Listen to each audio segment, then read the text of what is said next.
approcher, la lumière est mon sauveur. Je ne crains rien. Il est mon rempart et mon ferme soutien.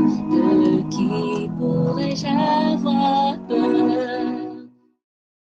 Shalom. Nous avons aujourd'hui la croquette biblique numéro 272, tirée de Job au chapitre 30, du verset 27 au verset 31. Mais déjà, il faudrait savoir qu'en filigrane, nous pensons un peu à une situation récurrente dans certains de nos hôpitaux où il y a des malades qui sont abandonnés. Abandonnés pour plusieurs raisons.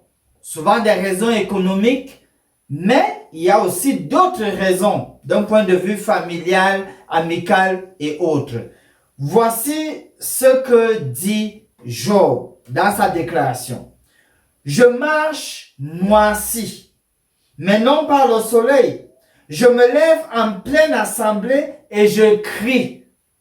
Je suis devenu le frère des chacals, le compagnon des autruches. Ma peau noircit et tombe.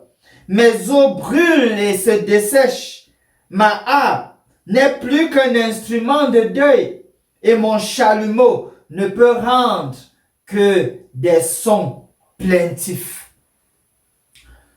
Nous voyons donc ici un Job déprimé, torturé par la peine et même rejeté par ses compagnons, un sentiment d'abandon poussé.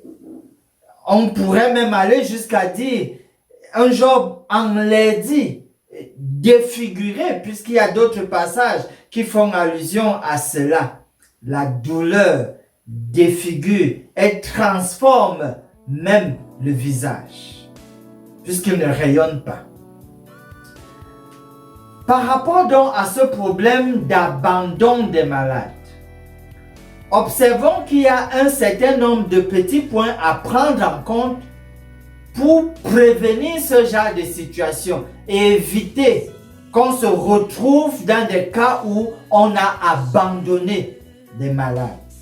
Au moins 3 arguments.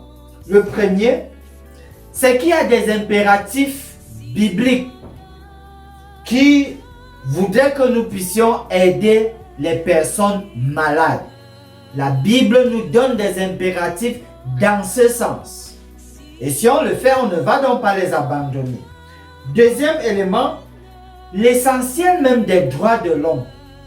Ça va dans le sens de préserver la dignité humaine. Parce qu'abandonner un malade, c'est l'humilier au plus profond de lui. Troisième argument ici, c'est que Dieu s'intéresse profondément à la guérison de ces créatures qui souffrent. Et donc, c'est vraiment intéressant pour nous de tout faire pour éviter les situations d'abandon de malades. Se sentir abandonné, ça peut être par rapport à un problème de santé, ça peut être par rapport à un deuil ou toute autre situation dans la société.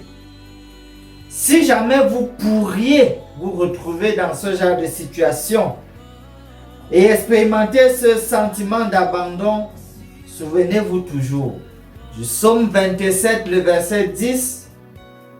Il est dit, « Quand mon père et ma mère m'abandonnent, mais l'Éternel me recueillera. » Le Seigneur voudra toujours vous recueillir par des voies et moyens que lui-même il maîtrise.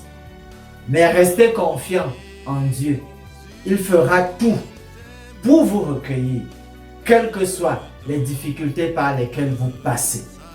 Finissons par ce mot de prière. Père Céleste, nous te louons pour ton amour éternel à notre endroit. Nous prions afin de nous abandonner davantage à toi. Nous prions que ton amour touche tellement nos cœurs au point d'avoir la conviction de ne jamais abandonner les patients, quels que soient les problèmes qui se posent. Tel que tu l'as promis, reste continuellement avec ceux qui souffrent et sont affligés. Puisse-tu leur accorder la paix du cœur, dès maintenant et pour l'éternité.